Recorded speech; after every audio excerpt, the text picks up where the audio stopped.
세계 최강 미군이 한 명을 구하지 못하고 있었습니다.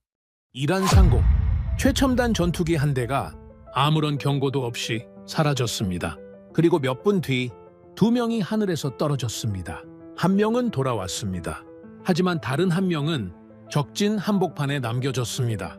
미군은 즉시 움직였습니다. 특수부대가 투입됐고 항공기가 뜨고 작전이 시작됐습니다. 그런데 적은 340명, 아군의 시간은 바닥나고 있었습니다. 그는 가진 것이라곤 권총 한 자루뿐이었습니다. 지원 없음. 그리고 37시간. 그는 아직 살아 있었습니다. 결국 이 작전은 구조가 아니라 전쟁으로 번졌습니다. 총성이 울리고 하늘이 움직이기 시작했습니다. 한 명을 위해 수백 명이 투입됐습니다. 그리고 그 모든 상황을 지켜보던 우리는 한 가지 질문에 도달합니다. 왜 이 전투기는 떨어졌을까? 그리고 그 답은 전혀 예상하지 못한 곳에서 드러나기 시작했습니다. 대한민국입니다. 지금부터 그 37시간의 이야기를 시작합니다. 낙하산 두 개가 펴졌습니다. 하나는 우리가 확보했죠. 문제는 다른 하나였습니다. 신호가 약했고 위치는 최악이었습니다. 이란군 수색대가 이미 움직이고 있다는 정보가 들어왔거든요. 놈들이 먼저 찾느냐, 우리가 먼저 구하느냐였습니다. 피 말리는 시간과의 싸움이 시작됐습니다. 저는 잭 맥켄지입니다. 영국 공군 특수작전 지원 장교 출신으로 지금은 나토 합동작전 자문위원입니다. 아프가니스탄과 이라크 실전을 직접 겪었고 20년 넘게 공중전과 구조작전을 분석해왔습니다. 전쟁을 책으로 배운 사람이 아닙니다. 직접 겪은 사람입니다. 그날 새벽 2시 14분까지만 해도 모든 것이 정상이었습니다. F-15의 전투기가 이란 영공 깊숙이 진입했습니다. 수백 번 반복해온 정밀 타격 임무였죠. 장비는 완벽했고 조종사들은 최고 수준이었습니다. 우리는 자신 있었습니다. 그런데 레이더 화면에서 신호 하나가 사라졌습니다. 아무 경고도 없었습니다. 그냥 지워진 겁니다. 교신을 시도했지만 돌아오는 건 정적뿐이었습니다. 통제실이 얼어붙었죠. 담당관이 화면을 다시 확인했습니다. 신호는 여전히 없었습니다. 우리는 그걸 격추라고 부릅니다. 세계 최강이라던 전투기가 떨어진 겁니다. 어떻게 이런 일이 일어났다는 겁니까? 수십 년간 하늘을 지배했던 기체가 이란 방공망에 당했습니다. 믿을 수 없는 현실이었죠. 비상 프로토콜이 가동됐습니다. 낙하산 신호 두 개가 잡혔습니다. 조종사와 무기체계 장교 둘 다 탈출했습니다. 다행이었죠. 하지만 안도는 거기까지였습니다. 조종사는 빠르게 구조됐습니다. 헬기가 출동했고 무사히 확보했죠. 문제는 무기체계 장교였습니다. 신호가 약했습니다. 간헐적으로 잡혔다가 사라졌습니다. 좌석 분리 위치가 달랐거든요. 좌표 분석 결과가 나왔습니다. 저는 그 숫자를 보는 순간 속이 내려앉았습니다. 담당관이 화면을 가리키며 말했습니다. 최악입니다. 이란 내륙 산악지대였습니다. 바위투성이에 험준한 산이었죠. 게다가 이란군 주둔지와 불과 몇 킬로미터 떨어진 곳이었습니다. 그는 적진 한복판에 떨어진 겁니다. 혼자였습니다. 완전히요. 얼마나 버틸 수 있겠습니까? 한겨울 추위, 제한된 장비, 그리고 그를 찾아 움직이는 적군. 시간이 없었습니다. 우리가 먼저 찾지 못하면 끝입니다. 정보가 계속 들어왔습니다. 이란군 수색대가 병력을 집결시키고 있었습니다. 산 하나를 통째로 뒤질 작정이었죠. 그렇게 되면 숨을 곳은 거의 없었습니다. 저는 머릿속으로 계산했습니다. 그가 이동할 수 있는 거리, 체력, 장비 상태, 반대편에서 움직이는 수색대의 속도. 결론은 단순했습니다. 누가 먼저 찾느냐의 싸움이었습니다. 작전 회의가 소집됐습니다. 길지 않았죠. 사령관이 지도를 한번 보더니 말했습니다. 데려온다. 그게 아니라면 우리가 여기 왜 있다는 겁니까? 토론은 없었습니다. 결론은 하나였습니다. 어떤 대가를 치르더라도 데려온다. 그게 우리 규칙입니다. 한 명이라도 포기하지 않습니다. 특수부대가 출동 준비를 마쳤습니다. 헬기 엔진이 돌아갔습니다. 야간 작전이었죠? 달도 없었습니다. 저는 통제실에서 그의 신호를 바라봤습니다. 약하게 깜빡이고 있었습니다. 살아있다는 뜻이었습니다.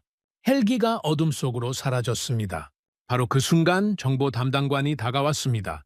이란군 수색대가 낙하 지점 3km 안으로 들어왔습니다. 정말로 시간이 없었습니다. 그날 저는 이 작전이 단순한 구조작전이 아니라는 걸 알게 됐습니다.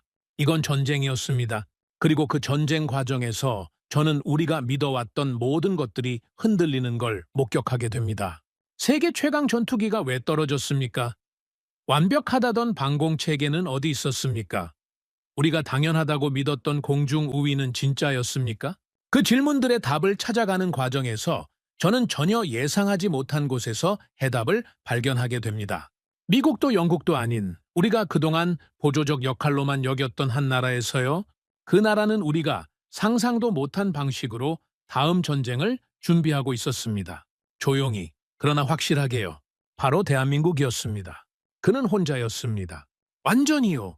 차가운 밤바람이 칼날처럼 얼굴을 때렸습니다. 무기체계 장교가 이란에 얼어붙은 산악지대에 착지한 순간 지독한 생존 본능이 깨어났죠. 살아야 합니다. 낙하산을 바위 틈에 쑤셔넣고 즉시 이동했습니다. 험준한 어둠 속으로 몸을 숨겼죠. 가진 것이라고는 권총 한 정과 기본 생존 키트가 전부였습니다. 통신 장비는 첩첩산중에 가려져 거의 먹통이었습니다. 적은 이미 움직이고 있었습니다. 이란군 수색대가 낙하 위치를 추적해 대규모 병력을 투입했습니다. 군에 오래 계셨던 분들은 아실 겁니다. 아무런 지원 없이 적진 한복판에서 쫓기는 공포가 어떤 것인지를요. 맞서 싸울 수 없습니다. 숨는 것밖에 없었습니다. 낮에는 좁은 바위 틈에 웅크려 짐승처럼 숨죽였습니다. 밤이 되면 칠흑 같은 어둠을 틈타 조금씩 산을 탔습니다. 흔적을 남기면 절대 안 됐습니다. 발자국 하나가 곧장 죽음으로 이어질 수 있었으니까요. 영하 10도를 밑도는 추위 속에서 방한복도 없이 버티는 건 지옥 그 자체였습니다. 체력은 급격히 바닥을 드러냈습니다. 시간이 없었습니다. 그는 이미 한계에 다가가고 있었습니다. 위성 화면의 붉은 점들이 그가 숨은 계곡 쪽으로 좁혀져 왔습니다. 포위망이 닫히고 있었죠. 그리고 가장 끔찍한 위기가 찾아왔습니다. 그가 몸을 구겨 넣고 있던 얕은 바위 절벽 위로 이란군 수색대 한 개 분대가 접근한 겁니다. 거리는 불과 3m 남짓이었습니다. 발소리가 점점 가까워졌습니다. 군화가 자갈을 밟으며 내는 소리, 수색대원들이 낮게 주고받는 이란어. 그는 숨을 멈췄습니다. 하얀 입김조차 적의 눈에 띌까봐 얼어붙은 두 손으로 입을 꽉 틀어막았죠. 심장 박동 소리가 자기 귀에 쿵쿵 울릴 정도였습니다. 식은 땀이 뺨을 타고 뚝뚝 흘러내렸습니다. 발소리가 바로 위였습니다. 오른손이 천천히 권총 손잡이로 향했습니다. 반가수의 손을 걸었지만 쏘지 않았습니다. 쏘면 끝입니다. 고작 권총 한 자루로 자동 소총으로 중무장한 수색대를 상대할 수는 없죠. 총성이 울리는 순간 산 전체에 흩어진 수백 명의 이란군에게 위치를 알리는 꼴이 됩니다. 머리 위에서 흙먼지가 부스럭거리며 떨어져 내렸습니다. 수색대원 중 한 명이 바로 위 바위에 걸터 앉아 담배를 피우기 시작한 겁니다. 매캐한 담배 연기가 바위 틈으로 스며들어왔습니다. 기침이 나오려는 것을 허벅지를 꼬집으며 참아냈습니다. 여기서 들키면 어떻게 하자는 겁니까? 시간이 완전히 멈춘 것 같았습니다. 1초가 1시간처럼 느껴지는 피 말리는 순간이었죠. 얼마나 지났을까요? 영겁 같던 시간이 흐르고 수색대원이 자리에서 일어나는 소리가 들렸습니다. 무정의로 무언가 짧게 보고하더니 다시 발걸음을 옮기기 시작했습니다. 발소리가 조금씩, 아주 조금씩 멀어졌습니다. 위기를 넘긴 겁니다. 하지만 안심할 수는 없었습니다. 수색대는 여전히 산을 샅샅이 뒤지고 있었고 우리의 구조대는 아직 이란 국경을 넘지도 못했으니까요. 이 끔찍한 생존 게임은 무려 37시간 동안 이어졌습니다. 그는 죽음과 단 1초 거리를 두고 아슬아슬한 줄타기를 하고 있었습니다. 하지만 상황은 점점 더 최악으로 치닫고 있었습니다. 이란군은 수색 병력을 2배로 늘렸고 하늘에는 적의 열화상 드론이 떠다니기 시작했습니다. 더 이상 숨바꼭질로는 버틸 수 없는 한계점이 다가오고 있었습니다. 이제 남은 건 정면 돌파뿐이었습니다. 수백 명의 최전개 특수부대와 전투 탐색구조 헬기, 그리고 공중 지원을 위한 전투기들이 총동원되는 대규모 구조작전. 피를 흘릴 각오를 해야 하는 진짜 전쟁이 막을 올리고 있었습니다. 작전 승인은 즉시 떨어졌습니다. 실종 확인 후 단 5분 만이었습니다. 사령관이 지도를 한번 보더니 말했습니다. 우리는 그를 데려와야 한다고요. 그 한마디로 모든 것이 결정됐습니다. 토론도 없었고 이의도 없었습니다. 국가가 움직이기 시작했습니다. 한 명을 위해 수백 명이 움직였습니다. 기지 전체에 비상이 걸렸습니다. 사이렌이 어둠을 찢었고 경납고의 불이 일제히 켜졌습니다. 최전계 특수부대원들이 묵묵히 장비를 챙겼습니다. 야간 투시경을 점검하고 방탄복을 조이고 탄창을 밀어넣는 금소금이 서늘하게 울려 퍼졌습니다. 군에 오래 계셨던 분들은 아실 겁니다. 출동 전 최전계 부대원들의 눈빛이 어떤 것인지를요. 두려움이 없는 게 아닙니다. 두려움을 이미 집어삼킨 눈빛입니다. 헬기 경납고에서 거대한 엔진 소리가 터져 나왔습니다. 전투 탐색구조 헬기 2대가 동시에 회전익을 돌리기 시작했죠. 달도 없는 칠흑 같은 밤, 적 레이더를 피해 산악지형을 저고도로 뚫고 들어가야 했습니다. 자칫하면 산비탈에 충돌할 수 있는 비행이었지만 조종사들은 망설임 없이 조종관을 잡았습니다. 우리는 그를 포기하지 않았습니다. 작전실에서는 위성 화면이 실시간으로 갱신되고 있었습니다. 파란 점 하나, 그게 그였습니다. 붉은 점들이 그 주변을 에워싸고 있었죠. 정보 담당관이 보고했습니다. 이란군 수색병력, 현재 확인된 것만 340명이라고요. 340명이었습니다. 단 한 명을 찾기 위해 340명이 산을 뒤지고 있었습니다. 그리고 우리는 그 340명의 포위망을 뚫고 그를 데려와야 했습니다. 어떻게 하자는 겁니까? 선택지는 없었습니다. 단 한 명의 전우도 적진에 남겨두지 않는다. 그게 우리 원칙이었습니다. 정보전이 극에 달했습니다. 우리는 그의 위치를 좁혀갔습니다. 정찰 위성이 이란 상공을 샅샅이 훑었고 무인기들이 실시간으로 적의 동태를 전송했습니다. 어느 방향에서 수색대가 오는지, 어느 계곡이 비어 있는지, 어느 능선이 침투 경로로 적합한지 1분 단위로 데이터가 업데이트됐습니다.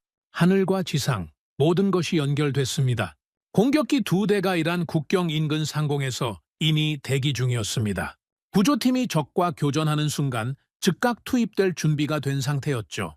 지상에는 특수부대, 하늘에는 공격기와 헬기, 우주에서는 위성이 모든 것을 내려다봤습니다. 현장과 상공과 통제실이 하나의 유기체처럼 돌아갔습니다. 이건 구조가 아니라 전쟁이었습니다. 헬기 편대가 이륙했습니다. 어둠 속으로 솟아올랐죠. 레이더에 잡히지 않도록 산 능선 바로 아래로부터 날았습니다. 나뭇가지가 동체를 스칠 정도의 저고도였습니다. 작전실의 공기가 팽팽했습니다. 누구도 쓸데없는 말을 하지 않았습니다. 모든 시선이 화면에 고정된 채 각자의 임무에 집중했습니다. 시간이 없습니다. 그 순간 위성 화면에서 붉은 점 하나가 갑자기 방향을 틀었습니다. 수색대 한 개 분대가 구조팀 침투 경로와 겹치는 계곡 쪽으로 방향을 바꾼 겁니다. 여기서 교전이 발생하면 모든 게 노출됩니다. 사령관이 즉각 북쪽 능선으로 우회를 명령했습니다. 더 험하고 더 위험한 길이었지만 선택의 여지가 없었습니다. 구조팀이 경로를 바꿨습니다. 헬기는 더 험한 산악지형으로 파고들었고 특수부대원들은 급경사 능선을 소리 없이 타기 시작했습니다. 위성 화면 속 파란 점이 깜빡였습니다. 살아있다는 신호였습니다. 붉은 점들은 계속 좁혀오고 있었습니다. 파란 점과 붉은 점 사이의 거리가 줄어들고 있었죠. 그리고 그 거리를 메우기 위해 우리 구조팀도 어둠 속을 뚫고 달리고 있었습니다. 누가 먼저 그에게 닿느냐? 그것뿐이었습니다. 정보 참모가 보고했습니다. 교전 가능성 99%라고요. 무력 충돌은 피할 수 없는 현실이 되었습니다. 작전실의 시계 초침 소리가 유독 크게 들렸습니다. 아무도 말하지 않았습니다. 모두가 같은 화면을 바라보며 같은 것을 바라고 있었습니다. 37시간의 생존 게임이 이제 막 절정으로 치닫고 있었습니다. 그 끝에서 우리가 무엇을 보게 될지 그 순간 아무도 예상하지 못했습니다. 우리는 조용히 들어갔습니다. 헬기 2대가 산 능선 바로 아래로부터 날았습니다. 고도 50m였습니다. 나뭇가지가 동체를 긁는 소리가 무전으로 그대로 전해졌죠. 적 레이더에 잡히면 그 순간 모든 게 끝입니다. 조종사들은 숨을 참으며 조종관을 쥐었습니다. 특수부대원들은 말이 없었습니다. 장비를 점검하고 서로 눈빛을 교환하고 그뿐이었습니다. 이미 수백 번 훈련한 동작들이었죠. 그들의 손은 떨리지 않았습니다. 위성 화면 속 파란 점이 아직 깜빡이고 있었습니다. 그 37시간이 끝나고 있었습니다. 착륙 시간은 8초였습니다. 8초 안에 전원 하차, 헬기는 즉시 상공으로 이탈했습니다. 부대원들이 어둠 속으로 흩어져 파란 점을 향해 조용히 이동했습니다. 발소리를 죽이고 손신호로만 소통하며 한 걸음씩 전진했습니다. 거리가 좁혀졌습니다. 500m, 300m, 200m, 총성이 울렸습니다. 조용함은 끝났습니다. 이란군 수색대와 정면으로 맞닥뜨린 겁니다. 불과 30m 거리였죠. 양쪽이 동시에 상대를 발견했습니다. 총격전이 벌어졌습니다. 탄피가 바위 위로 튀어 올랐고 섬광이 어둠을 찢었습니다. 위치가 완전히 노출됐습니다. 이제 이란군 전체가 이쪽으로 몰려올 겁니다. 시간이 없었습니다. 하늘이 움직이기 시작했습니다. 대기 중이던 공격기들이 즉각 강화했습니다. 정밀유도 폭탄이 투하됐죠. 산이 흔들렸습니다. 불기둥이 솟아올랐습니다. 구조팀을 향해 접근하던 이란군 증원 병력이 그 자리에서 멈춰 섰습니다. 탈출 경로가 열렸습니다. 부대원들이 다시 전진했습니다. 총격전을 뚫고 폭발의 여진 속에서 파란 점을 향해 달렸습니다. 100m, 50m, 10m, 바위 절벽 아래 좁은 틈이었습니다. 부대원 하나가 손전등을 짧게 켰습니다. 우리는 그를 찾았습니다. 살아 있었습니다. 37시간을 버텼습니다. 얼굴은 흑투성이었고 입술은 갈라져 있었습니다. 오른쪽 어깨에 부상이 있었지만 의식은 또렷했습니다. 부대원이 팔을 잡아 일으키자 그가 짧게 말했습니다. 늦었다고요. 부대원이 웃으며 대답했습니다. 왔잖냐고요?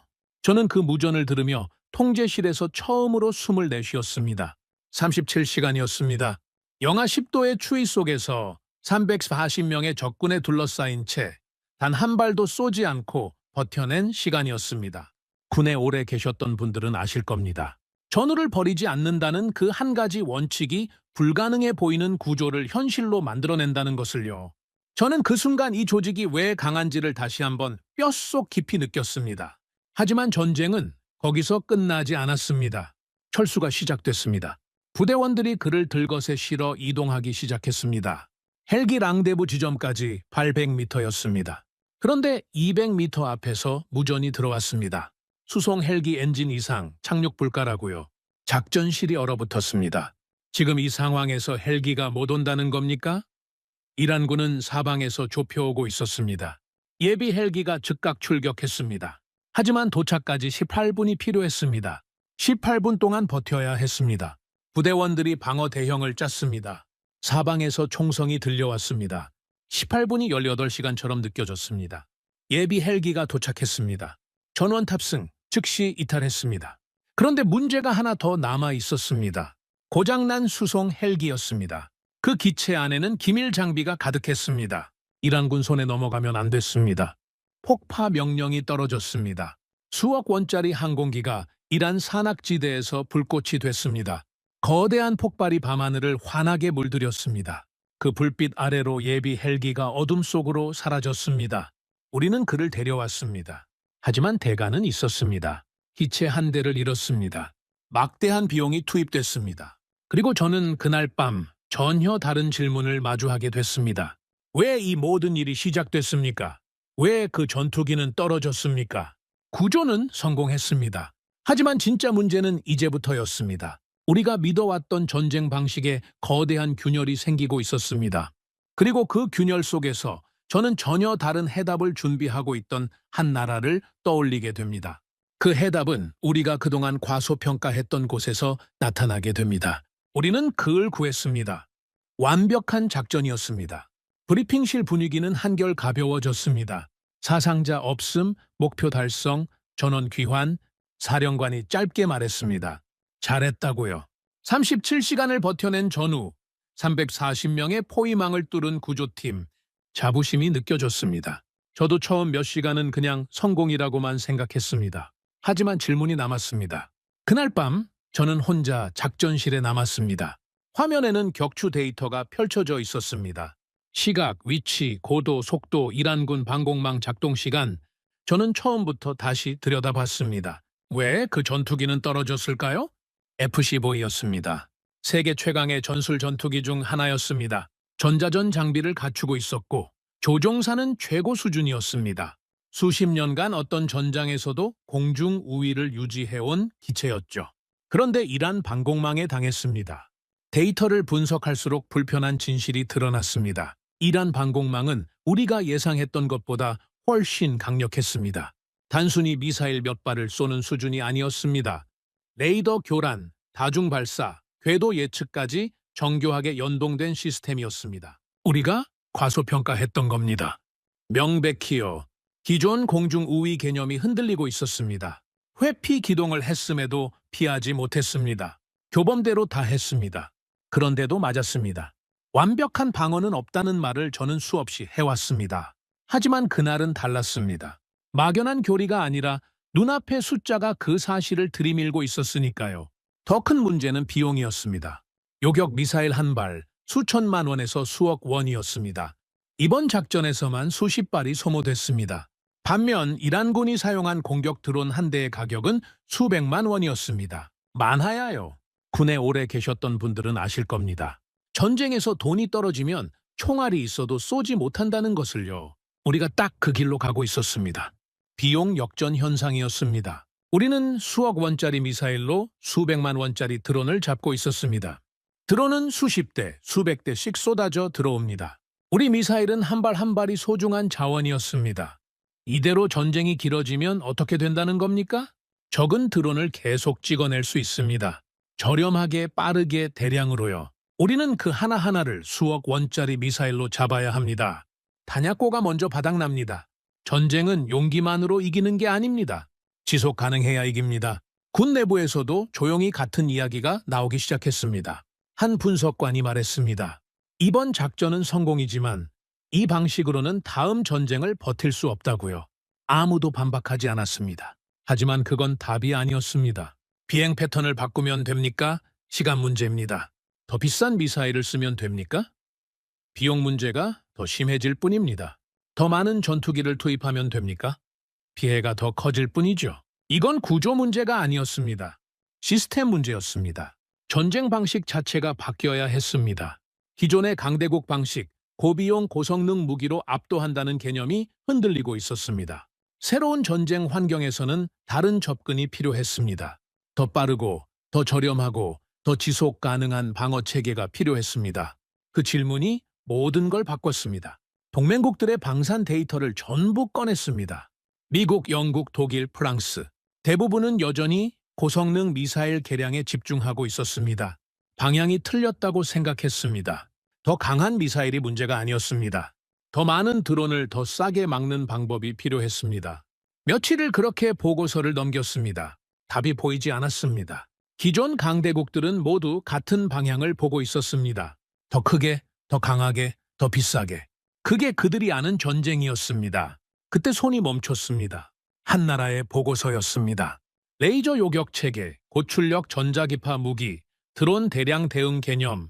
기존 강대국들과는 완전히 다른 방향이었습니다. 조용했습니다. 요란하지 않았습니다. 하지만 숫자가 달랐습니다. 대한민국이었습니다. 우리는 틀린 방식으로 싸우고 있었습니다. 그 결론에 도달하는데 사흘이 걸렸습니다. 사흘 동안 저는 숫자와 씨름했습니다.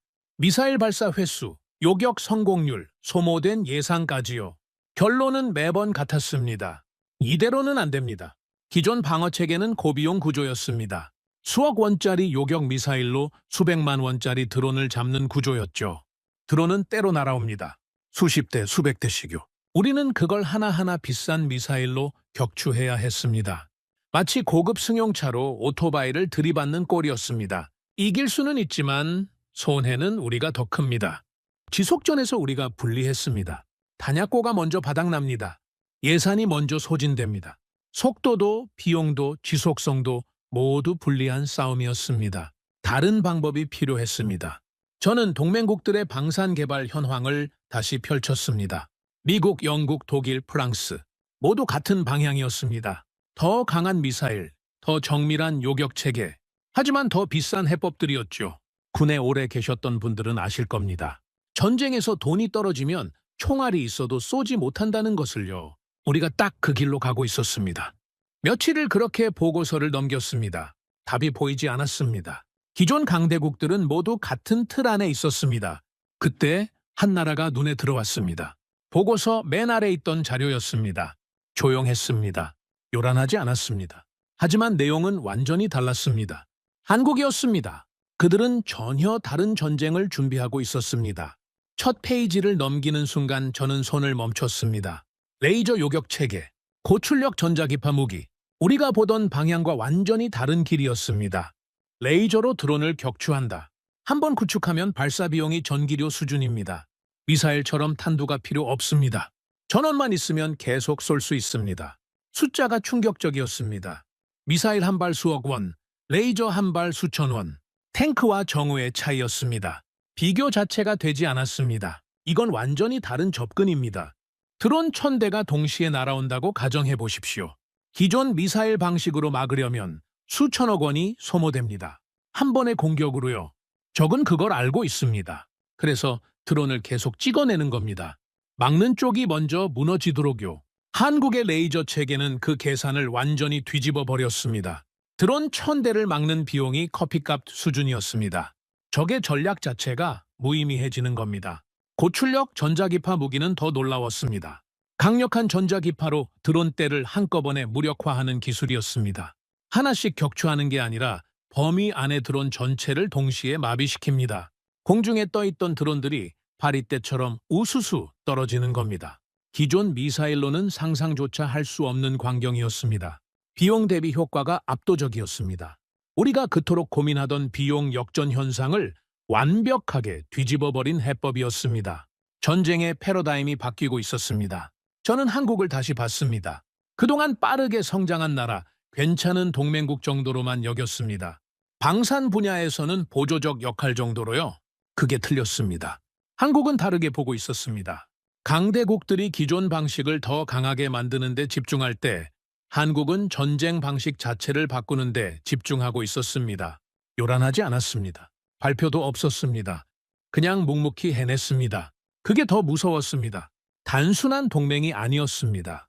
핵심 파트너였습니다. 저는 보고서를 덮었다가 다시 펼쳤습니다. 믿기지 않았거든요. 우리가 막연히 느끼던 한계를 구체적인 해법으로 끌어낸 체계였습니다.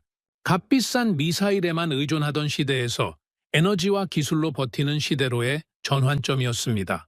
그 해답은 예상 밖의 곳에 있었습니다. 한국은 조용히 준비하고 있었습니다. 대대적인 발표도 없었습니다. 하지만 숫자는 정직했습니다. 데이터는 거짓말하지 않습니다. 전쟁이 바뀌고 있습니다. 그리고 그 변화의 중심에 한국이 서 있었습니다.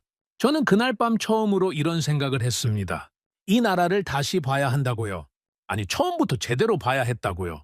그리고 그 생각은 앞으로 제 모든 인식을 바꿔놓게 됩니다. 한국에 대한, 동맹에 대한, 그리고 전쟁에 대한 모든 것을요. 오래된 보고서를 다시 펼쳤습니다. 표지에 이렇게 적혀 있었습니다. 한국 신흥 방상국 유망하지만 제한적. 제가 3년 전에 직접 쓴 문서였습니다. 저는 그 문장을 한동안 바라봤습니다. 나는 한국을 충분히 높게 보지 않았습니다. 그때 저는 확신했습니다. 한국은 빠르게 성장하는 나라였습니다. 경제도, 기술도, 군사력도 놀라운 속도로 발전하고 있었죠. 하지만 방산 분야는 달랐습니다. 일부 강점이 있지만 결국 미국과 유럽 체계에 의존해야 하는 보조적 역할. 그게 제 평가였습니다. 나는 그렇게 생각했습니다. 보고서에도 그렇게 적어놨습니다. 앞으로가 기대되는 파트너, 괜찮은 동맹국. 그게 제가 내린 평가였습니다. 그때만 해도 저는 그 평가가 꽤 객관적이라고 믿었습니다. 그건 명백한 오판이었습니다. 이란 전쟁이 모든 걸 바꿨습니다. 저는 전쟁 데이터를 처음부터 다시 들여다봤습니다. F-15의 격추 데이터, 이란 방공망 작동 기록, 요격 미사일 소모량, 한 줄 한 줄 다시 읽었습니다. 하지만 현실은 달랐습니다. 미군조차 완벽하지 않았습니다. 세계 최강이라던 전투기가 떨어졌습니다. 수십 년간 하늘을 지배했던 기체가 이란 방공망에 당했습니다. 기존 강대국 방식의 한계가 명확해졌습니다. 새로운 전쟁 환경이었습니다. 기존 방식으로는 버틸 수 없는 환경이었습니다. 그때 한국 자료를 다시 꺼냈습니다. 예전에 훑어만 보고 넘겼던 보고서들이었습니다. 레이저 요격 체계, 고출력 전자기파 무기, 드론 대량 대응 개념. 예전에는 이렇게 생각했습니다. 흥미로운 실험이다. 아직 실전엔 이르다. 결국 미사일과 전투기가 전장을 지배할 거라고요. 그게 틀렸습니다. 이란 전쟁 데이터를 옆에 놓고 보니 전혀 다른 그림이 보였습니다. 레이저 무기는 한 번 구축하면 발사당 비용이 극도로 낮았습니다. 전원만 있으면 계속 쏠 수 있었죠. 고출력 전자기파 무기는 드론대를 한꺼번에 무력화했습니다. 하나씩 잡는 게 아니라 범위 전체를 동시에 마비시켰습니다. 이건 단순한 기술이 아닙니다. 전략 변화 요소였습니다. 전쟁의 룰을 바꾸는 도구였습니다. 비용 구조, 지속성, 대응 속도, 모든 면에서 기존 체계를 압도했습니다. 저는 시뮬레이션을 다시 돌렸습니다. 기존 미사일 중심 방어 시나리오와 한국식 레이저, 전자기파 체계를 결합한 시나리오를 비교했습니다. 숫자는 잔인했습니다. 기존 방식으로는 지속 가능한 방어가 불가능했습니다. 한국 체계를 결합하면 이야기가 완전히 달라졌습니다. 이 전쟁이 그걸 증명했습니다. 군에 오래 계셨던 분들은 아실 겁니다. 전장에서 가장 위험한 건 적의 총알이 아닙니다. 아군의 오판입니다. 잘못된 평가가 전쟁을 지게 만듭니다. 저는 그 오판을 저지르고 있었습니다. 나토 내부에서도 조용히 같은 이야기가 나오기 시작했습니다. 회의실에서 한 동료가 말했습니다. 한국 없이는 다음 전쟁의 방공망을 완성할 수 없다고요. 처음에는 과장이라고 생각했습니다. 하지만 데이터를 보고 나서는 반박할 수 없었습니다. 한국 없이는 이 체계는 완성되지 않습니다. 동맹 구조를 재정의해야 했습니다. 역할 역전이 시작되고 있었습니다. 우리가 한국을 돕는 관계가 아니었습니다. 한국이 우리에게 없어서는 안 될 존재가 되어가고 있었습니다. 우리는 틀렸습니다. 저는 3년 전 보고서를 다시 봤습니다. 한국 유망하지만 보조적 그 문장 위에 천천히 줄을 그었습니다. 조용히 아무도 보지 않는 자리에서요. 한국은 선택이 아닙니다. 필수입니다. 미래 전장의 핵심 국가였습니다. 그 표현이 머릿속에서 떠나지 않았습니다. 저는 새 보고서 마지막 줄에 이렇게 적어 넣었습니다. 한국 없이는 이 체계는 완성되지 않습니다. 그 한 줄이 제 20년 경력에서 가장 무거운 정정 보고였습니다. 하지만 가장 정직한 보고이기도 했습니다. 데이터가 말하는 것을 분석가는 그대로 써야 합니다. 감정이 아니라 사실로요? 그리고 사실은 분명했습니다. 한국은 이미 바뀌어 있었습니다. 우리의 인식만 바뀌지 않았던 겁니다. 조용히 인정하는 순간이었습니다. 그리고 그 순간부터 저는 한국을 부르는 호칭을 바꾸게 됐습니다. 동맹국, 지원국, 그 단어들 대신 저는 이렇게 생각하게 됐습니다. 미래 전장을 함께 설계할 나라, 함께 버틸 나라, 빠질 수 없는 나라, 대한민국이었습니다. 그 구조작전은 오래 지나도 제 머릿속에서 사라지지 않았습니다. 단 한 명을 위해 국가가 움직였습니다. 헬기가 떴고, 특수부대가 출동했고, 공격기가 대기했습니다. 수백 명이 한 사람을 향해 움직였죠. 전우를 포기하지 않는 시스템, 그게 군사 강국의 본질이었습니다. 그날 우리는 한 명을 버리지 않았습니다. 시간이 지나면서 저는 그 장면이 다른 그림과 겹쳐지는 걸 느꼈습니다. 오래전 사진 속 한 나라, 한겨울에 얼어붙은 산과 강. 머릿속에 떠오른 건 한국전쟁이었습니다. 그때 한국은 우리를 필요로 했습니다. 1950년이었습니다. 한국은 존재 자체가 위협받고 있었습니다. 나라가 무너지기 직전이었죠. 그때 우리가 갔습니다. 미국이 갔고, 영국이 갔고, 많은 나라가 함께 갔습니다. 군에 오래 계셨던 분들은 아실 겁니다. 낯선 땅에서 낯선 사람들을 지키기 위해 기꺼이 피를 흘렸던 그 젊은 병사들을요. 수만 명이 다시는 돌아오지 못했습니다. 그렇게 지켜낸 나라가 지금의 한국입니다. 과거에는 우리가 갔습니다. 그 한국이 일어섰습니다. 폐허에서 공장을 세웠고 도시를 만들었습니다. 어느새 우리가 만든 무기를 사는 나라가 아니라 자기 힘으로 무기를 설계하는 나라가 됐습니다. 이제는 다릅니다. 한국은 더 이상 수혜국이 아닙니다. 도움받는 나라가 아닙니다. 기술로 동맹에 기여하고 있습니다. 레이저로 하늘을 막고 전자기파로 드론대를 떨어뜨리며 전장 구조 자체를 바꾸는데 참여하고 있습니다. 우리가 비용 문제로 막막해할 때 한국이 해답을 내놓았습니다. 우리가 드론대 앞에서 좌절할 때 한국이 새로운 길을 보여줬습니다. 조용히, 요란하지 않게, 그러나 확실하게요. 이제는 그들이 함께합니다. 동맹이란 무엇입니까? 저는 오랫동안 그 질문을 책과 회의실에서만 다뤘습니다. 조약, 협정, 합의문으로만 봤습니다. 하지만 지금은 다르게 말할 수 있습니다. 동맹은 보호가 아닙니다. 함께 싸우는 것입니다.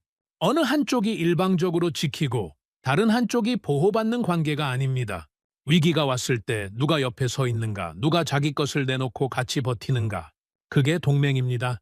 상호 생존 구조입니다. 그날 우리가 한 명을 포기하지 않았던 것처럼 지금 한국이 우리와 함께 다음 전쟁을 준비하고 있는 것처럼요. 그리고 저는 한 나라를 다시 보게 됐습니다. 한국은 과거를 갚는 나라입니다. 전쟁터에서 받은 도움을 경제로, 기술로 또 다른 전장에서 돌려주는 나라입니다. 미래를 만드는 나라입니다. 10년, 20년 뒤에 전장을 바꿀 기술 속에 한국의 이름이 새겨져 있습니다. 전쟁의 균형을 바꾸는 존재입니다. 더 이상 괜찮은 동맹국이 아닙니다. 선택이 아니라 필수입니다. 주변이 아니라 중심입니다. 우리의 방공망, 우리의 작전 계획, 우리의 미래 전쟁 준비 속에서 한국은 빠질 수 없는 축이 되어가고 있습니다. 이것이 동맹입니다. 이것이 함께 싸우는 관계입니다.